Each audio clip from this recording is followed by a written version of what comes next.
لحظه تاریخی است برای فوتبالبازان کوکتاش. بالا توپ و این جایزه به کاپیتان دست تقدیم گردید و بر فراز سر خود آن را بلند می‌بردارد احتم خلبویف.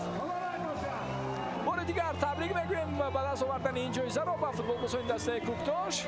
بینندگان ارجمند ما باشد در این لحظه گزارش مستقیم خود را خاتمه می‌بخشیم. سپاسگزاریم از گروه کلان ایجادی و تکنیکی شبکه‌های تلویزیونی ورزش و فوتبال که طول این روزها مرحله نهایی مسابقه جام فدراسیون فوتبال کشورمان را برای ما و شما تیار کرده پیشنهاد کردند. در دست میکروفون شورای پرویز مهدوی بود و در دقیقه‌های بعدی میتوانید از رفت تجلیلی در همین مراسمی تقدیم جایزه های فدراسیون فوتبال کشورمان باز هم دیده کنید و فوتبالبازان کوکتاش میتوانند همراه با مخلصان خود طول دقیقه‌های باقی مانده شادی و خرسندی کنند. خیر.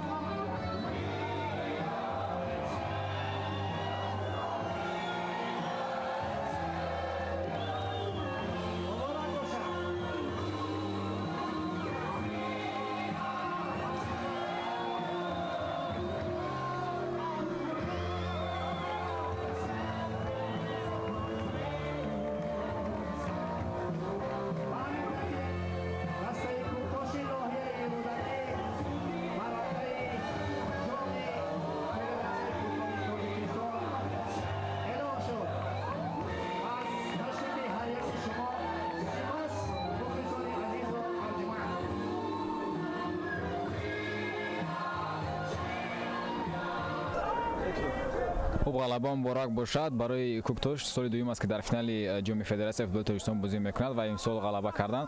آیا این پیروزی میتواند برای موسم کوکتاش تاثیرگذار башад? Прежде всего, спасибо большое. Да, хочу поблагодарить ребят, спасибо сказать за игру, за победу и поздравить всех болельщиков Куктоша с этой победой. Так как вы сказали, мы второй раз выходим в финал. Ну, так получилось, что наших лидеры находятся на сборе и не участвуют. Этот турнир разыгрывался как бы среди, можно сказать, средних команд, и получилось в этом году выиграть трофей. Я думаю, это в психологическом плане большой плюс и поможет нам максимально плодотворно подготовиться к сезону. خب شما از اول نقشه داشتید که کوکتاش همچون دسته رقم 2 بازی کنید، یعنی بیشتر کوکتاش توپ رو به رقیب داده بود؟ Нет, у нас изначально планировали играть с первым номером, но Равшан Куляб достаточно, и хочу тоже поблагодарить, сказать спасибо за такую хорошую игру. Достаточно Равшан Куляб опытные игроки и вполне могли тоже выиграть. Шансы были равны 50 на 50. Я думаю, может, нам больше повезло, и за это мы выиграли. تشکر زیاد. خب بازی بسیار مشکل بود چون دسته روشن اولین شده با دروازه‌اش گل سر داد. چی نرسید به بچه‌های شما تا اینکه در این بازی غلبه کنید؟ اولا مخلصا را از نام خود مخلصی که از دور نزدیک آمدن رحمت کلان میگم که تیم دستگیری کردن با می هم چی نگاه نکرده.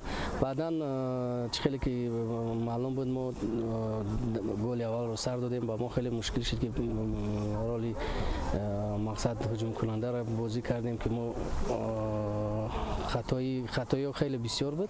به هر حال بچه‌ها بازی خوب بازی کردن، ما 10 بازی رو هم بازی کرده با این مسابقه به فینال رسیدیم. رحمت کلام باز برای بچه. خب می‌دونم که فوتبالبازان روشن این بازیگران محلی هستند، بسیار از فوتبالبازان جوان هستند که در موسم گذشته لیگ یکم بسیار بازی خوب نشون دادند. آیا این تجربه میتواند برای آنها کمک رسان باشد تا اینکه در آینده توانند در همین موسم با لیگ اولی برند؟ بله البته ما در پیش کلوب در پیش خود نقشه گذاشته که امسال ما باید با لیگ اولی بریم. برای همین هر چیزی که از طرف حکومت است، از طرف فدراسیون فوتبال همه چیز مقصد اجرا شده است. ما فقط کوشش میکنیم که تیم با لیگ اولی برآید و مخلصای خودش شاد کنه. تشکر.